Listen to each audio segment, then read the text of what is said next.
Çıraylık muallim Mahire Hacekber. U çağlarda muallimler girim kılmısımı közümüzge çıraylık görünetdi. Kompüterda basmısımı xatları, doskalarni, defterlerini küldüretti. Hiç kimni tillimisimi bir karşı biravlarni öldüretti. Bulbullarni maqtisa şatutular uhsinip örtünetti. Yürükidiki ateş otlar okyallarını köydüretti.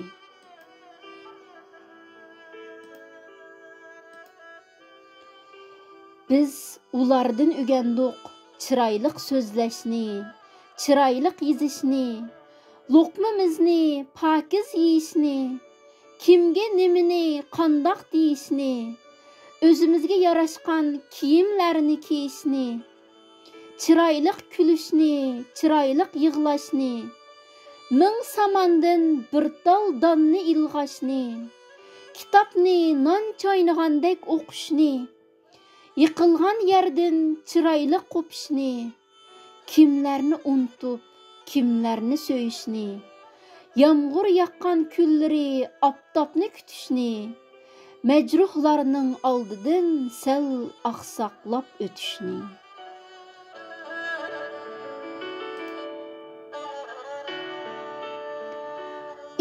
Çıraylık muallim, bugün yürükümün sığımı toşup, nurgun adamlar çıkıp ketdi. Lekin isminiz çıraylık bolğaçqa, yürükümge naqşdek orunap ketdi. Tulparlarınız beygilerde uzap ketdi. Ak çaşlarınızdan kümüş çoqqılar yığılap ketdi. Bugün çıraylık xatlarınızını doğrap, cicap baktım kitap defterini. Lekin bilimen, hiç kim sizdek söymez munberini.